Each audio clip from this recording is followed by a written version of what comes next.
Apa kabar bro? Udah lama banget nih ketemu di podcast, nggak update konten-konten terbarunya.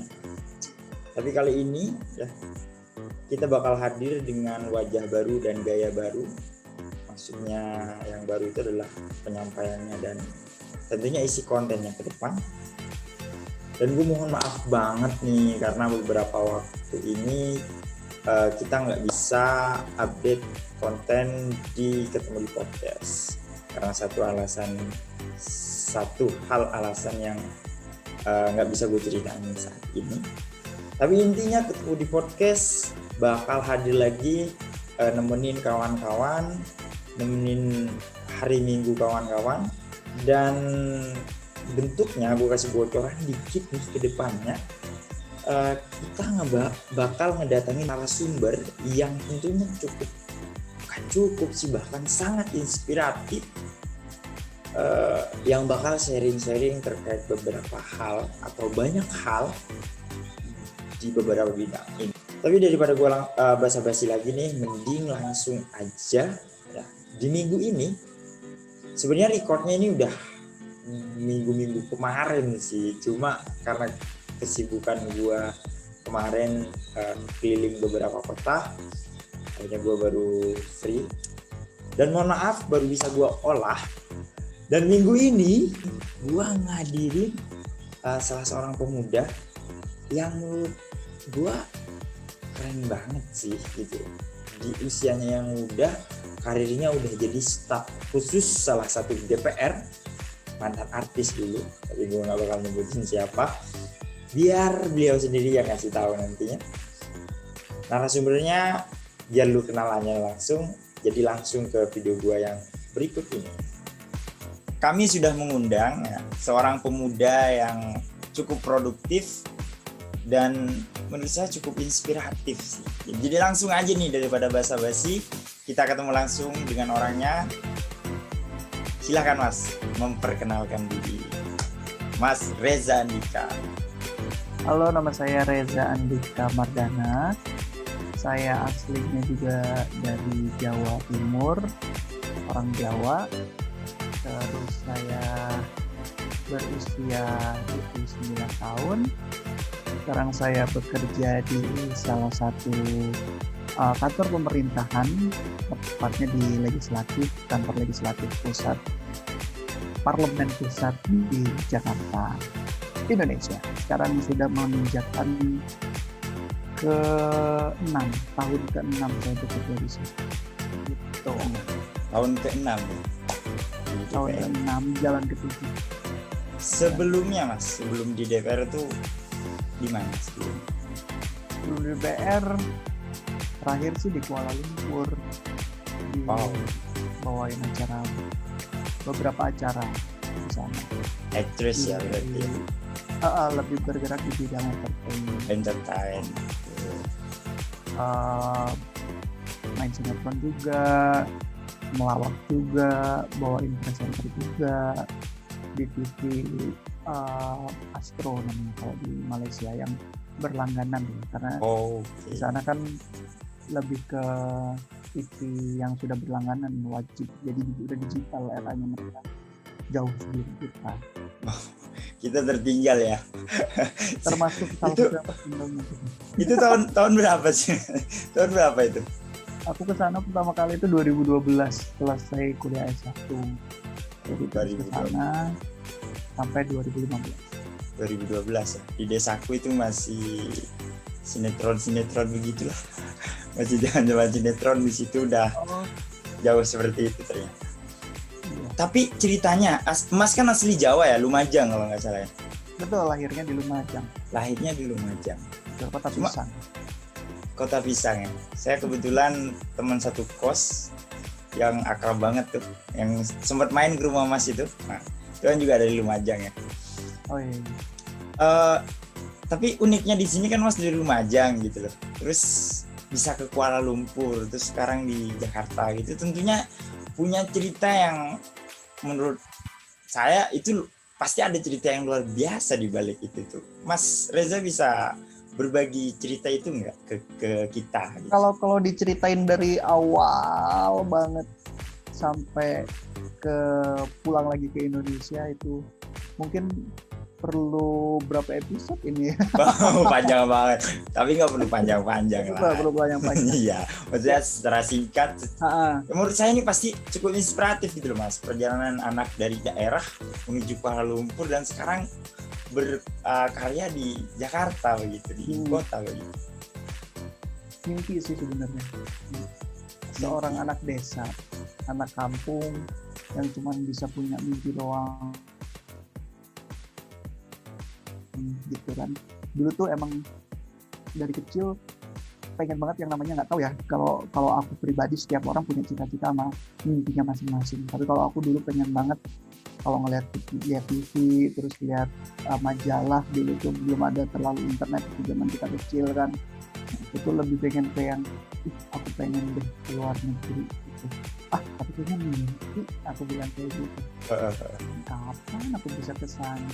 Orang tua aku juga orang tua yang kayak anak-anak mapan gedongan kayak gitu, aku bilang kayak gitu kan.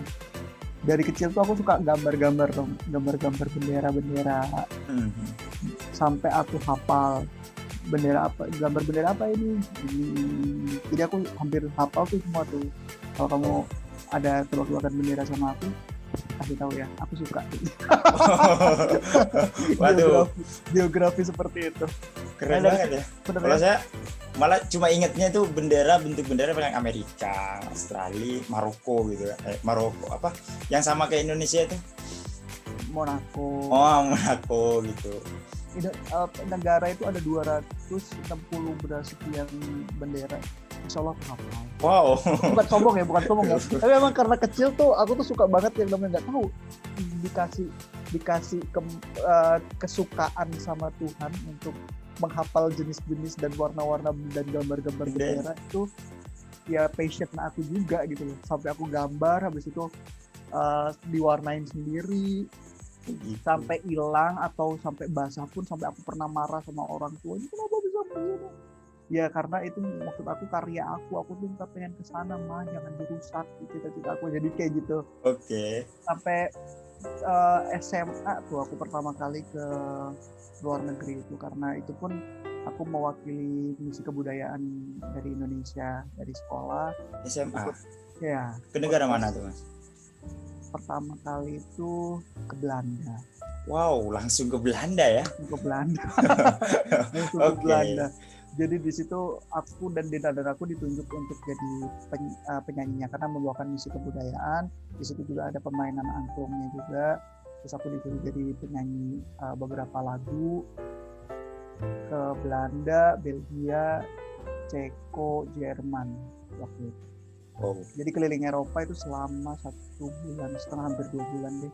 Akhirnya ya, yang awalnya cuma mimpi, lihat benderanya aja. Habis itu akhirnya sampai ke sana, dan di sana pun bawa nama negara gitu kan. Ih, keren banget. Itu udah sesuatu yang ya Allah, mimpi apa gue gitu kan. Naik pesawat pertama kali ke luar negeri itu naik KLM kan, pesawatnya kerajaan Belanda. KLM Royal Dutch kan kalau nggak salah. Wow, langsung istimewa ya. Setelah pulang dari sana, pulang ke Indonesia, aku kuliah pun ya alhamdulillah tahun pertama aku kuliah, aku juga dapat juga misi kebudayaan juga. Dan misi kebudayaan itu waktu itu ke Filipina. Tahun pertama aku ditunjuk, tahun kedua aku ditunjuk, sama tahun keempat aku kuliah aku ditunjuk lagi. Ditunjuk lagi. Wow. Itu tapi sama semua negaranya itu Filipina. Tiga kali berturut-turut. Filipina. Nah, setelah dari situ lulus kuliah 2012 baru aku ke Kuala Lumpur, tinggal di luar negeri pertama kali. Akhirnya yang awalnya cuma mengunjungi, mampir lah istilahnya. Mampir. Dan akhirnya dari 2012 tinggallah di Kuala Lumpur. Wow. Nah, karena kenapa di entertain? Karena waktu tahun 2009 itu sebenarnya teman aku yang di Kuala Lumpur itu udah nawarin untuk Zara, ayo ikut yuk kita berkarir di Malaysia, katanya. Wah, aku kuliah, nggak bakal mungkin aku diizinin sama orang tua aku bilang kayak gitu kan. Benar juga kan, mama papa bilang udah lulusin kuliah dulu, jangan sampai terbengkalai gara-gara cari duit, kayak gitu. Akhirnya ya udah selesai aku kuliah, Ma tolong izinkan aku untuk ke sana lagi, mumpung teman aku masih memberikan aku kesempatan. Akhirnya aku diizinkan untuk sekolah lu 3 tahun di sana tinggal. Habis itu mama aku karena kontrak pun habis di sana, akhirnya mama suruh pulang, cari sekolah dulu lah nak lagi di sini di Indonesia. Kalau di Malaysia nggak dapat, di Kuala Lumpur aku juga coba cari lamar pekerjaan kantoran, bisa dibilang ya mungkin belum rezeki, jadi akhirnya ya udahlah memang pulang aja dulu, pulang ke Indonesia. Akhirnya aku tes di DPR, ahli, masuk, keterima, alhamdulillah. Nah dari situ aku waktu itu 2016-nya dapat beasiswa lagi tuh ke Taiwan. Itu aku ngewakilin untuk kebudayaan juga, untuk kebudayaan juga. Jadi itu tes juga lagi tuh di kedutaan Taiwan. Di tahun 2018-nya kedutaan Taiwan open lagi rekrutmen untuk menyaring menjadi duta ICDF Smart City Development. Nah, itu di 2018 itu aku balik lagi ke Taiwan lagi untuk mewakili Indonesia. Dan itu aku sendiri. Yang di 2018 kalau 2016 aku berlima di Indonesia. Oke, luar biasa ya. Dimulai dari mimpi, terus pengen apa ya? Ya ke luar negeri gitu tuh. Ya. Itu dulu apa ya?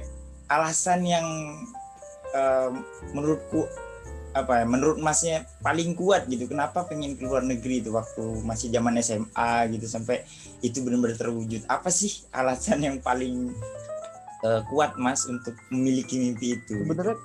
Kalau keluar negeri bukan hanya sekedar jalan-jalannya aja yang aku incar ya, tapi ilmu gitu. Karena ya bisa kita bilang notabene ini Indonesia adalah negara berkembang. Aku pengen ke negara maju. Meskipun aku nggak sekolah ke sana, setidaknya aku bisa belajar sedikit mengenai negara itu. Gitu. Jadi aku pun di sana kan tinggal sama guest parent. Terus habis itu punya banyak teman juga di sana. Kita bertukar pikiran, komunikasi secara verbal juga, melancarkan bahasa Inggris. Jadi banyak poin-poin yang aku ambil dari situ sih. Dari yang aku dulu punya bendera kecil-kecil aku gambar sampai aku yang gede-gede, sekarang aku yang ukuran pintu gede gitu, aku punya aslinya gitu loh sekarang. Jadi aku bisa dibilang kolektor bendera juga. Jadi kadang-kadang kalau temen keluar negeri, ada yang keluar negeri tapi aku belum pernah ke negara itu gitu. Pasti teman-teman yang dekat aku itu udah pasti paham gitu loh. Pasti Reza mah gampang kalau membuat oleh-oleh, dia cari aja bendera negara situ yang kita apa, pasti dia sudah senang banget. Ya memang benar, aku nggak minta baju. Jadi bendera udah menumpuk banyak sekarang. Oke, luar biasa. Kemudian saya dengar nih ya, dengar katanya itu tadi Mas juga sempat nyeletuk tadi ya, cerita bahwa mewakili Indonesia 2018 perihal apa tadi itu? Smart City ICDF Smart City Development. Oke, itu dalam topik apa itu Mas? Dan gimana sih ceritanya kok Mas bisa lolos itu dan ada di situ gitu? Jadi sebenarnya intinya iseng awalnya itu. Aku tuh dapat info untuk kumpulin paper mengenai Smart City yang sudah berjalan di Indonesia. Smart City ini kan macam-macam, dari mulai lingkungan, environment, dari mulai public transport juga ada, terus habis itu untuk melayani masyarakat juga banyak. Contohnya waktu itu aku ngambil untuk pelayanan masyarakat itu dari pemerintah, produknya adalah QLUE, QLUE yang buat oleh Pemprov DKI Jakarta. Yang sekarang udah nggak dipakai. Sekarang ya sudah sayangnya, padahal itu bagus banget. Iya. Kalau menurut aku ya kayaknya sih masih dipakai, cuman kayak dulu gencarnya banget itu enggak. Iya, soalnya saya dulu pernah nyoba tuh dulu tuh foto gitu langsung berapa jam gitu langsung disamperin dan langsung ada notif kita bahwa itu udah cepet banget lah, intinya itu keren banget. Bener. Oke. Terus habis itu aku ngambil juga contohnya Gojek waktu itu. Jadi Gojek ini kan beda banget sama Grab ya. Kalau di luar negeri Grab itu udah jadi hal yang tabu. Ngantar orang pakai mobil gitu doang. Tapi kalau di Indonesia kita bisa nganter barang, nganter makanan, terus nganter orang pakai motor pun bisa, pakai mobil pun bisa, Ya di go Indonesia. massage pun ada gitu kan, dan itu pun aku presentasikan di Taiwan. Dan ya paper itu yang aku bikin itu yang membuat aku jadi lolos untuk mewakili Indonesia.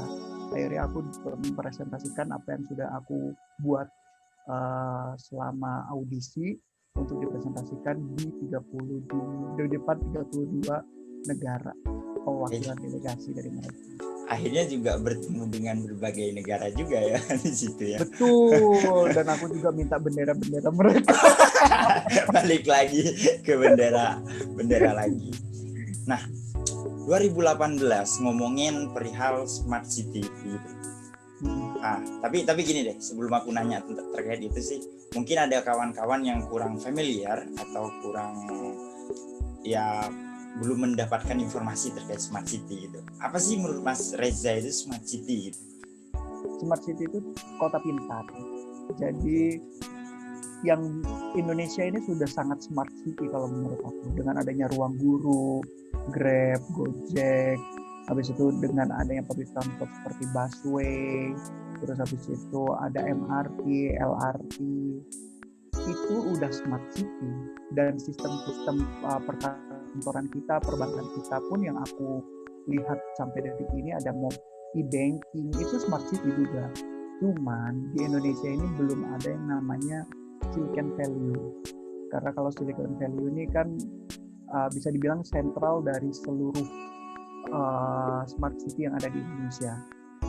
Ya oke, ibu kota kita adalah Indonesia, Jakarta, tapi Jakarta belum bisa dijadikan Silicon Valley karena belum ada program untuk ke situ. Dan dari pihak pemerintah sendiri pun belum ada yang namanya undang-undang untuk membuat kota pintar atau smart city, itu belum ada. Karena kita sekarang smart city ini masih diatur di Pemprov masing-masing, di Pemda masing-masing gitu. Jadinya nggak jalankan kebijakan, nggak merata jadinya. Belum. Jadi dulu aku 2018 pengen banget yang namanya pemerintah untuk gencar cepat membuat yang namanya undang-undang kota pintar. Tapi ya mungkin belum mumpuni aja, dan kita juga kan ibu kota berencana untuk pindah ke Kalimantan. Tapi bukan berarti sebenarnya juga harus pindah semuanya ke sana gitu kan. Bisa jadi ya smart city-nya atau Silicon Valley dari smart city itu di Jakarta atau di Kalimantan juga nggak apa sih sebenarnya. Yang penting Silicon Valley itu sebenarnya harus ada gitu loh, karena harus ada yang mengontrol itu semua nantinya gitu. Karena semakin lama zaman semakin berkembang dan semakin maju di bidang teknologi. Memang beda sih Mas rasanya itu. Kemarin kan aku 5 tahun ya tinggal di Jakarta gitu kan, terus baru ini balik ke Madura gitu. Memang kalau apa ya, untuk penerapan sekalipun kayak kesini tuh infrastrukturnya, terus dari SDM-nya itu ya yang belum siap, terutama dari SDM-nya sih gitu. SDM sih ya. Iya, SDM sih terutama. Kalau infrastrukturnya menurutku itu masih bisa dikasih kalau solusi. SDM sendiri sebenarnya kalau menurut aku dengan adanya smart city, apalagi antara ada kalau ada Silicon Valley dari smart city ini, dari habit sih, dari kebiasaan. SDM kita mungkin tidak biasa dengan adanya gadget misalnya untuk orang-orang pedalaman. Tapi kalau dengan adanya kebiasaan dan habitnya seperti itu, ntar lambat laun juga mereka akan mengikuti perkembangan zaman gitu. Dan selama ini itu belum merata hal itu gitu. Dan itu yang belum disadari oleh pemerintah. Ya sih, PR kita tuh masih banyak, masih sangat betul. Gede banget gitu loh dalam dunia teknologi ini. Betul, setuju. Oke, terus kan Mas nih udah mulai dari tahun berapa tadi main-main ke beberapa negara gitu. Gimana sih perkembangan di beberapa negara tersebut terkait smart city tadi ya dibanding dengan Indonesia? Macam-macam, karena aku juga nggak ketemu sama negara yang semuanya berkembang, nggak ketemu sama negara yang semuanya juga maju. Aku juga ketemu sama negara yang bisa dibilang di bawah Indonesia itu ada. Salah satu contohnya itu Sri Lanka. Dia waktu itu mempresentasikan mengenai e-banking. Terus aku bilang, e-banking? Di banking kan emang udah hal yang tabu dan biasa gitu Iya, kan. iya, iya, iya, iya. Dan habis itu ada dari Santa Lucia, negara di Karibia itu. Iya ya, di negara kepulauan Karibia. Santa Lucia, Grenada, itu juga mereka tidak smart city banget kotanya, cuman gadget aja gitu, dan mereka pun presentasinya mengenai perbankan aja gitu. Dan apa ya, kalau uh, melihat dari smart city, yang paling smart city di dunia ini itu ya Taiwan kalau menurut aku. Taiwan malah ya. Ya, karena Taiwan itu dari kita landing dari pesawat itu udah terdeteksi semua sama smart city gitu loh. Jadi kita gerak-gerik kita selama di sana pun udah diawasin sama smart city gitu loh di Taiwan. Jadi kita Aku pernah lihat tuh videonya tuh. Aku pernah lihat tuh videonya. saking canggihnya itu negara gitu. Padahal negara itu kecil banget gitu, tapi memudahkan masyarakatnya untuk melakukan segala aktivitas di Taiwan itu enaknya seperti itu sih. Kalau untuk Indonesia sendiri lumayan ya. Lumayan dibanding negara-negara ASEAN lainnya lah. Pasti lumayan. Oke. Dan menarik juga sih ide gagasan dari Mas Reza tadi bahwa Indonesia itu harus ada kayak semacam Silicon Valley-nya gitu ya. Silicon Valley-nya Indonesia sendiri. Silicon Valley dari Smart City itu sendiri. Nah, itu yang memang belum dipikirkan oleh pemerintah ya, seiring berkembangnya teknologi di kita ya. Aku dulu sempat mau ngundang teman-teman kayak CEO dari Ruang Guru, Belva Devara, harus habis itu teman-teman dari Gojek juga, terus aku juga, ya pokoknya yang terlibat dalam Smart City. Aku mau kumpulkan mereka, terus habis itu bikin masalah, habis itu dilempar ke legislatif, karena yang bisa membuat kebijakan dan undang-undang kita kan adalah legislatif. Khususnya di Komisi 1, di Kominfo, sekarang di bawah pimpinannya Pak John Plate harusnya kan. Dan harus itu sebenarnya maksud aku mulailah untuk buat undang-undangnya Smart City gitu loh, karena semakin lama semakin berkembang gitu loh, biar terkontrol semuanya itu. Ya sebenarnya menarik. Ini mulai kemarin nih ngikutin serial drama Korea tuh yang startup, mungkin Mas tahu. Itu aku suka ceritanya karena memang aku inget gitu akhirnya terkait pembahasan ini nih Mas, bahwa di salah satu alur ceritanya gitu ada istilah di sana tuh namanya di film itu gitu ada istilahnya sandbox gitu. Sandbox itu yang mewadahi para perusahaan startup, perusahaan rintisan baru gitu loh. Dimana di situ ya kalau di Indonesia itu ada namanya 1001 startup. Nah, yang mengundang para banyak talents, kemudian di situ dikumpulkan talents itu gitu loh, mulai dari desainer, mulai terus manajer, project manager, terus programmernya sendiri gitu. Mirip-mirip 1001 startup gitu. Cuma yang dibangun di sana selain bikin seperti itu, bikin eventnya, dia bikin ekosistemnya gitu di film itu.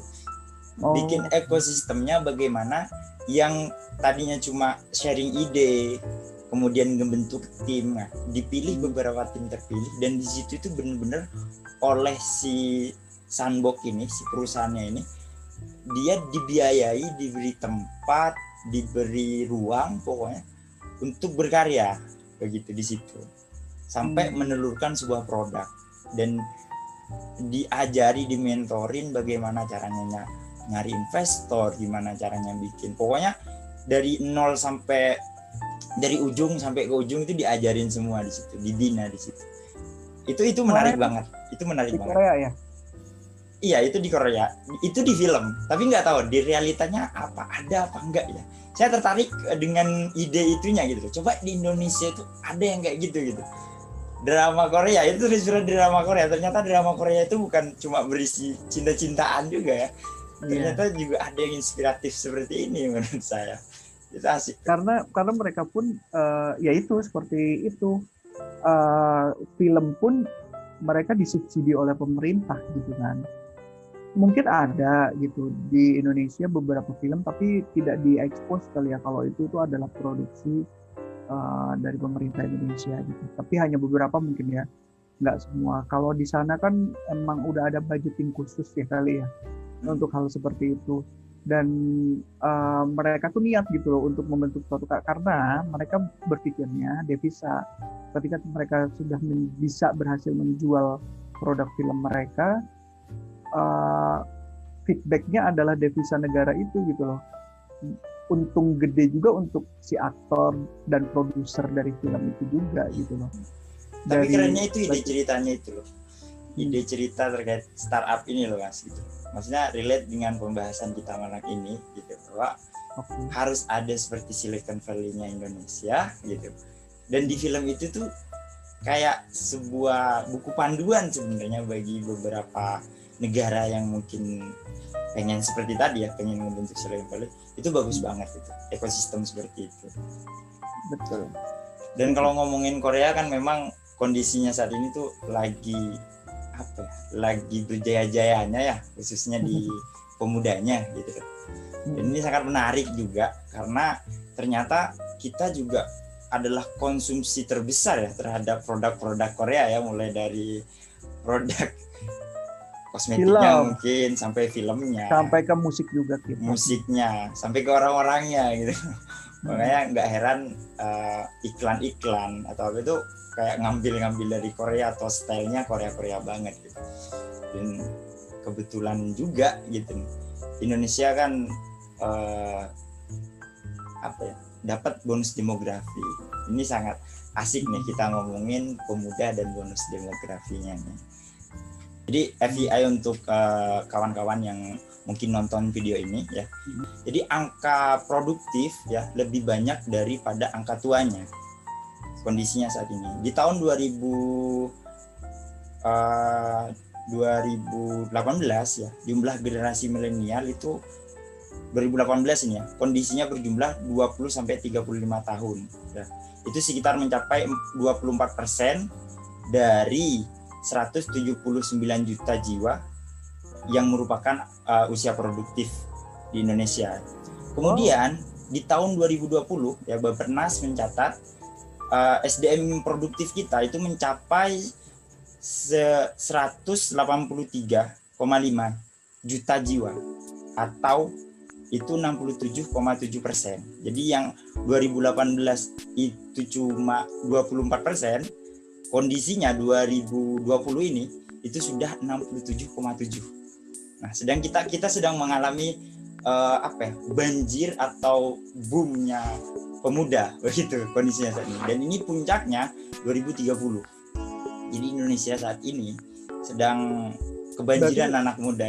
Setiap tahun bisa naik dong sampai 2030 itu. Iya, 2030 dan 2024. Nah, ini udah kita punya masalah baru nih. Ya, kalau sekarang kondisinya masalah milenial, kondisi barunya 2045 itu usia produktif udah mulai tua. Nah, ini akhirnya kita mengalami seperti Jepang saat ini. Jadi Jepang kan mengalami kondisi kurang anak muda malah begitu. Nah, ngomongin perihal bonus demografi ini kan akhirnya ini kan peluang atau ancaman gitu bagi kita gitu. Menurut Mas Reza itu bagaimana? Kalau untuk memajukan negara terus mengarahkan negara ke arah yang lebih baik, bukan berarti kita juga mengesampingkan para sesepuh kita, tidak, jangan. Kita juga harus melihat dan mendengarkan para sesepuh kita juga, tanpa meninggalkan juga background dari kebudayaan dan culture kita Indonesia, timur-timuran juga. Justru peluang bonus demografi kita ini termasuk, kalau kata aku, untuk membuat Indonesia lebih maju. Kalau kataku iya, karena Indonesia juga bukan kekurangan orang-orang pintar kalau menurut aku. Justru itulah Indonesia ini kurang peluang kalau menurut aku. Peluang anak-anak muda, anak-anak remaja yang diberi kebebasan untuk berinovasi dan berkarya yang bukan itu aja gitu loh. Paham kan? Yeah. Kayaknya kalau di Indonesia itu apa ya? Kayaknya lo lagi gitu. Yes. Padahal Indonesia itu remajanya, anak mudanya itu hebat-hebat banyak banget. Dan itu tuh yang harus diakomodir seharusnya oleh pihak pemerintah ya, khususnya melalui banyak, mungkin juga pemerintah juga sudah melakukan hal itu sampai detik ini. Tapi mungkin karena kembali lagi banyak banget orang Indonesia yang pintar ini gitu. Mungkin ada juga yang tidak terakomodir sehingga berkreasi dan berkarya di luar negeri. Tapi kalau menurut aku sih berkarya dan berkreasi itu tidak hanya di Indonesia juga nggak apa-apa gitu. Berkaryalah kemanapun itu gitu. Toh juga kita tahu kok kalau orang yang udah misalnya SD, SMP, SMA-nya berdarahkan Pancasila itu nggak bakalan kemana-mana kok jiwa merah putih. Kalau menurut aku, kayak contohnya sendiri aku ke luar negeri bukan berarti aku nggak percaya dengan entertain Indonesia gitu loh waktu itu. Ya karena ada peluang di sana yang aku harus jemput, dan orang Malaysia pun tahu kalau aku adalah orang merah putih. Gitu. Jadi berkaryalah dan berkreasilah mampu kalian seluas mungkin tanpa ada batasan, karena kalau menurut aku yaitu masyarakat Indonesia sekarang dengan bonus demografi justru kalau menurut aku bakal membuat Indonesia insya Allah ke depannya untuk saat-saat ini sampai mungkin beberapa tahun ke depan sampai 2030 ya tadi ya. Yaitu insya Allah sih kalau menurut aku sih bisa memarah dan merubah anak-anak bangsa Indonesia yang berpikiran lebih baik lagi dan bisa memajukan pemerintah. Optimis ini ya, optimis untuk Indonesia. Aku optimis banget kalau anak-anak muda apalagi milenial. Pokoknya milenial itu optimis aja deh buat anak-anak milenial Indonesia. Cuma gini loh Mas, kemarin ada seorang politikus senior gitu kan. Itu saya nggak sebut namanya lah, tapi ada begitu.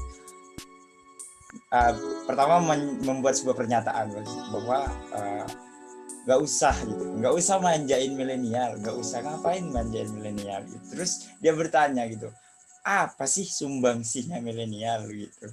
Nah, menurut Mas terhadap politikus ini nih gimana nih, pernah ikut isu ini nggak? Agak kurang ini ya, didengarnya juga barusan agak kurang baru ya, karena saya orang milenial jadi ya nggak bisa gitu dong. Mau gimana pun juga milenial ini adalah penerus bangsa. Jadi jangan meremehkan milenial. Justru dengan adanya ide-ide gagasan dari milenial ini untuk bisa memperbarui yang harusnya bisa diperbarui. Paham maksudnya? Iya. Bener harusnya begitu. Mudanya ini ya begitulah. Cuma kalau menurut Mas Reza sendiri nih, kan tadi ditanya apa sih sumbangsi pemuda gitu. Sampai saat ini menurut Mas Reza itu sumbangsi milenial ini apa aja sih buat Indonesia gitu? Sumbangsi milenial untuk Indonesia banyak banget. Soalnya ada yang nanya kemarin. Banyak banget sumbangsi milenial yang udah dilakukan anak Indonesia. Seperti yang aku tadi bilang, anak-anak Indonesia ini orangnya hebat-hebat, pintar-pintar. Kita tuh tidak kekurangan orang pintar. Indonesia itu justru kalau kata aku justru kelebihan orang pintar kali ya, karena banyak juga yang berkarir dan berkarya di luar negeri gitu. Rich Brian gitu ya. Indonesia itu udah apa ya? Kurikulum pendidikan kita juga ya kan ada juga anak-anak Indonesia juga yang banyak banget yang menang tiap tahunnya di lomba-lomba sains internasional gitu kan. Iya. Terus ada juga teman-teman aku juga yang kerja malah sekarang di banyak perusahaan di Eropa gitu, dan mereka bukannya berarti mereka tidak senang dan tidak ingin kembali ke Indonesia. Mereka sangat cinta dan proudly to be Indonesian. As always, mereka tinggal di sana pun mereka bawa nama Indonesia terus gitu loh. Jadi ya itu, kalau ya seperti aku tadi bilang, berkarya itu nggak harus di Indonesia, dimanapun bisa gitu. Kalau dapat kesempatan kita berkarya di luar negeri bukan berarti kita nggak cinta tanah air, justru kita cinta sama Indonesia biar tahu orang luar negeri di luar sana bahwa orang Indonesia hebat-hebat juga. Yes. Yang penting tetap Garuda di dada kan begitu. Iya dong, harus itu merah. Nah, kemudian ketika ngomongin perubahan juga gitu, kan memang identik dengan pemuda gitu. Aku pernah baca sih teori perubahan tuh yang ini ada dua gitu. Pertama, mungkin dilakukan secara pelan dan itu lama, tapi itu akan bertahan kuat lah, kokoh gitu. Perubahan itu akan kokoh gitu. Ada yang cepat, dan itu dilakukan dan hanya bisa dilakukan oleh pemerintah begitu. Hanya bisa dilakukan pemerintah. Nah, cuma kondisinya saat ini begitu. Anak-anak muda ini kadang ada yang apolitis, anti politik, sedangkan mau masuk pemerintahan itu kan kondisinya dan jalurnya saat ini harus lewat politik begitu. Itu menurut Mas Reza itu gimana sih gitu? Maksudnya mungkin bisa ngasih saran atau bisa menanggapi terkait kondisi tersebut gitu. Aku agak kurang setuju dengan orang kalau bisa dibilang, aku nggak suka nih, aku nggak suka politik gitu. Jauh-jauh deh, gue nggak mau berpolitik segala macam. Nyadar nggak kalau kalian pacaran, habis itu bilang, yang lagi di mana? Aduh, bentar lagi aku nyampe nih. Padahal masih di rumah, misalnya ngerjain tugas atau ngerjain apa. Itu tuh salah satu strategi politik untuk mempercayakan pasangan kamu untuk bisa, oh iya ya udah kita bilang. Seperti itu. Salah satu contohnya seperti itu. Iya. Jadi kita tuh sebenarnya hidup berpolitik di dalam rumah tangga pun juga tanpa kita sadari juga kita lakukan gitu. Jadi kalau bisa dibilang nggak mau berpolitik, nggak bisa. Kamu udah berpolitik gitu. Kalau udah kayak gitu itu namanya politik juga gitu. Yeah. Dan negara kita negara demokrasi, negara yang bebas mengemukakan pendapat, itu bagian dari politik praktis juga gitu. Dan kita nggak bisa lepas dari politik. Anak-anak muda juga mulai paham hal itu kalau menurut aku juga sebagian. Tapi mungkin kalau untuk praktek melakukan politik untuk di pemerintahan, dan mungkin mereka melihatnya seperti itu ya. Tapi kalau misalnya anti untuk politik banget sih, enggak sih, mereka tidak sadar aja kalau mereka juga sedang berpolitik. Iya, karena perubahan itu memang politik itu tidak harus dijauhi, justru harus didekati. Nah, pendekatannya itu ada yang cepat, tadi yang seperti kamu bilang, ada yang lambat. Kalau menurut aku, mending yang lambat, alon-alon asal kelakon bahasa Jawanya, pelan tapi pasti, daripada cepat-cepat hasilnya juga cepat gitu. Kalau menurut aku ya, aku pribadi sih gitu. Karena memang salah satu guruku dulu tuh bilang gitu, kamu boleh tidak suka dengan politik gitu, tapi jangan sampai buta dengan politik karena kamu bisa dibodohi oleh politik. Begitu. Betul. Mengatakan seperti itu. Nggak usah praktek politik praktis nggak apa-apa gitu, tapi jangan sampai kita nggak paham banget dengan apa yang sedang terjadi. Cuma kondisinya saat ini tuh Mas gitu, yang saya lihat tadi melihat politik praktisnya gitu loh. Anak muda seakan-akan ngapain mikirin itu gitu loh. Mending itu tadi, gue mikirin berkarya atau gue bikin sesuatu ya nggak apa-apa, hidup sejahtera begitu. Ya nggak apa-apa. Orang kalau misalnya disuruh berpikir politik semua juga nggak ada yang berkarya dan berprestasi, gimana negara? Jadi semua itu seimbang. Kalau lu mau melakukan karya dan berprestasi dengan jalur lu ya silakan, go ahead gitu. Tapi kalau misalnya lu semua harus diarahkan ke politik, ya itu juga salah juga, nggak bisa juga. Dan itu kan hak masing-masing gitu. Kalau kamu udah nggak suka dengan politik praktis, ya ngapain mesti dilakukan. Mending berkarya dan berprestasi dengan hal yang lainnya yang dia bisa. Bener itu. Semua bisa ambil peran gitu ya. Betul. Dan ambil perannya masing-masing kan begitu. Betul. Nggak mungkin semua orang pengen jadi orang kaya terus nanti siapa yang bantuin untuk bantu dinas kebersihan lingkungan, bersihin jalanan. Nah, seperti itu. Kalau semua kaya, ya kan itu Allah itu udah menciptakan kita itu udah masing-masing. Jadi ada tugas dan fungsinya masing-masing juga, saling melengkapi satu sama lain. Nah, untuk ini juga untuk kawan-kawan nih, mungkin karena memang peran kita masing-masing, cuma ada aja mungkin ya kawan-kawan yang memang pengen berkarir ya di bidang politik praktis, mungkin seperti Mas Reza mungkin ya, sekarang kan ada di DPRD. Ada nggak kiat-kiat atau ya tips-tips dari Mas Reza yang bisa di-sharingkan, dibagikan kepada kawan-kawan pendengar yang mungkin pengen berkarir di situ? Kalau menurut aku mental sih yang harus dibentuk itu, dan dengarkan sekeliling kamu kalau mau di politik ya.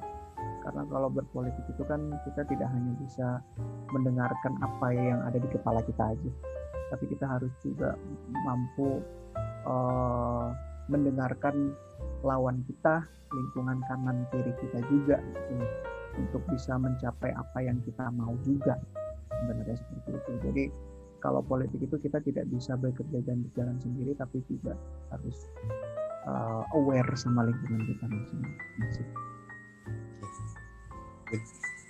Terima kasih. Tuh. Terima kasih nih atas tips dan saran-sarannya. Kemudian itu aja sih, topik aku habis. Udah berapa menit emang ini? Udah sekitar 45 menit. Lama ya? Lama banget itu sudah. Sudah lama ya, gak iya. Padahal estimasiku tadi cuma 30 menit, 35 menit lah tadinya. Ya ini 2 SKS lah ya. Iya, 2 SKS lumayan. 2 SKS. Buat ini nanti nih yang dengerin buat teman tidur kadang. Oke, mungkin itu aja sih Mas pembahasannya karena waktunya udah cukup. Ya semoga bermanfaat buat para pendengar dan juga pendengar atau penonton nanti ya. Penonton dan pendengar. Penonton dan pendengar semoga bermanfaat ya. Saya juga masih banyak belajar juga. Itu kan tadi Masnya sendiri nanya ke saya mengenai pengalaman saya. Semoga bermanfaat gitu aja. Selama apa yang saya dapat 29 tahun ini. Oh, luar biasa. Semoga juga menginspirasi karena memang saya dengar ceritanya dari depan tuh luar biasa sih. Saya setuju banget gitu. Semua itu harus dimulai dari mimpi. Betul. Dan itu tahu nggak kamu? Itu aku semua ke luar negeri itu gratis. Gratis ya. Udah berapa negara tadi tuh? Oh, tambah lagi satu lagi Thailand ya, belum aku tadi sebutin. Jadi aku dapat hadiah dari kantor gitu, untuk dapat reward sih, karena udah mencapai sesuatu. Jadi akhirnya aku dapat reward Thailand kemarin. Jadi semua itu gratis sih. Jadi aku dari awal yang mimpi kecilin pakai duit aku ke luar negeri, nggak punya duit gitu kan orang tua. Akhirnya Allah ngasih dengan cara ya kamu berkarya Reza, kamu berprestasi Reza.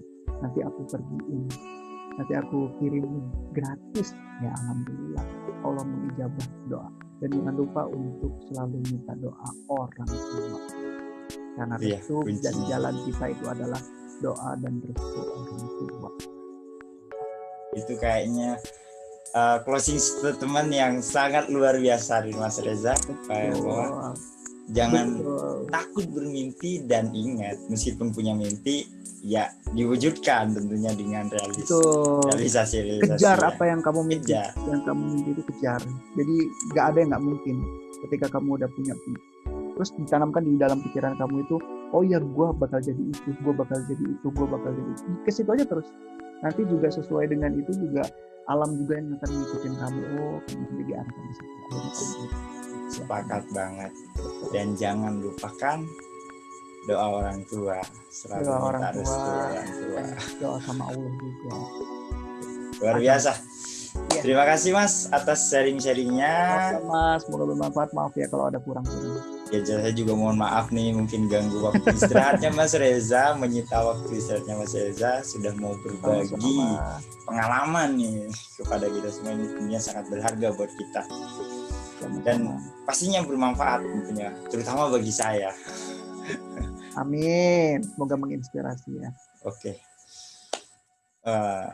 Itu sih, itu aja. Ini kelemahan saya, paling tidak bisa menutup. Nah, itu tadi perbincangan kita dengan Mas Reza Andika. Semoga bermanfaat dan mohon maaf tadi di video terakhir itu kayak gue nggak bisa nutup karena memang bener-bener gue nggak bisa nutup gitu loh. Dalam hal perbincangan kalau udah enak gue susah banget nutupnya, bingung gitu loh menurutnya. Tapi intinya semoga konten tadi bermanfaat. Silahkan kasih saran dan masukan, kritik dan sarannya untuk gue di kolom komentar. terserah dah lu mau subscribe atau apapun, terserah. Intinya yang penting lu nonton setiap ketemu di podcast update. Terima kasih, intinya tetap bermanfaat. Wassalamualaikum warahmatullahi wabarakatuh.